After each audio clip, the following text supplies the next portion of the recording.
examples of this type of conduct. The mere impression of impropriety, if you have a individual who's elected to a local office that has a residency requirement, and the individual isn't living in that district, there's always the perception that that elected official will be voting to spend resources, public resources, on the area in which they live rather than the area in which they represent. That type of perception just goes to further erode the voters' confidence in our elected officials. Right now, unfortunately, is pretty low. Stories like that one in the city of Bell just further erode the public's confidence in our elected officials to do the jobs that they were elected to do. If there is a residency requirement in an office, we believe that there should be a mechanism to enforce that. As to the best knowledge of our office, the only locally elected officials who are actually prescribed in law to live in their districts the entire time of their election service are county supervisors. The law is silent on every other locally elected official. And for those reasons, we strongly support this measure.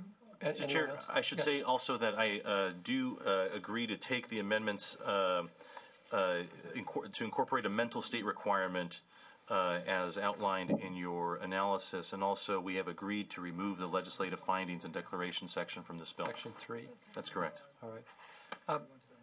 I appreciate that, and I think that does certainly make the bill better. So we're talking about an intent to commit fraud. That would be required. But given that, as the analysis points out, Government Code 36502 states that if you or I were to move out of our districts, that we would give up our seat, we would no longer be members of the legislature, and the seat immediately becomes vacant. So I'm still trying to determine why we need any additional law in place, given that you have to be in the district to be a candidate and to win, and then once you're in the office, if you were to move, you relinquish your office upon leaving the residency in that district.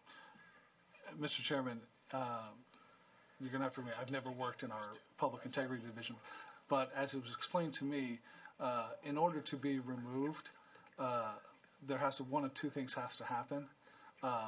Either let's for example say you're a city council member, the city council has to vote to have you removed, which unfortunately in our experience has not happened.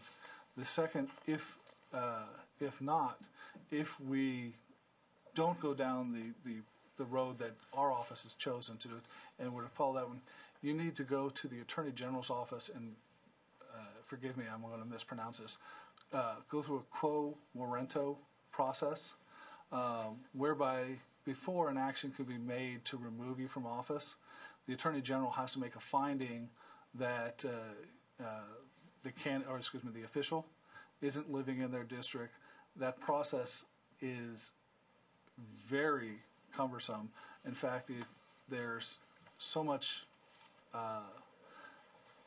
unsettled law on it. It's not even sure if an individual is entitled to a jury trial or if they're only entitled to a bench trial, because those issues by the Attorney General they haven't been decided. The Attorney General's office, and it's not just the current Attorney General, but the prior Attorney Generals, we're not aware of them issuing these quo warranto opinions. Very good. With regard to the intent language to commit fraud, why I think that's so important is that if I, for example, had to move out of my district to care for a relative or for some emergency that was beyond my control, and I knowingly moved, recognizing I'd be giving up my office, that suddenly I've committed a crime just didn't seem to make much sense. So. That's correct, and we don't want to capture situations like that. I think the intent here is for those folks who knowingly move out of their district and try to retain their seat, this would apply. So we're happy to work with your staff to make certain that the intent reflects exactly what I just said. Okay, and so since we have a habit of not amending on the fly here in this committee, and this is fiscal designated, so it will be going to approps, the understanding is that we would have you take that amendment and approps along with the deletion of section 3 in the findings. All right, any comments, questions from the committee? Yes, Mr. Huff. I think it's a better bill with the amendments. I just have a quick question, though. There is, in law, there is a difference between domicile and residence, and it gets a little bit complicated. It's a little loosey-goosey. So could you speak to that? Because we have multiple residences. One of them's a domicile. I can think of legislators that have actually lived up here, and, you know, they have a place down there, but... Sure. In the Elections Code and California law, an individual can have many residences. Residences basically are either just like myself, I have a condominium in San Mateo. I have a house in San Francisco. I rent a apartment here in Sacramento. So those are all my residences. However, the location that you intend to return to, regardless of which residence you're staying at, whatever you consider to be like your true home, that is your domicile, and that determination is made solely by you. It's not something that somebody forces on you.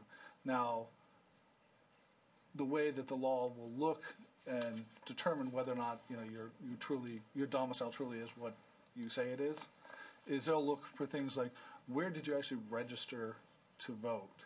Where do you have your car? If you have a vehicle, where is that car registered?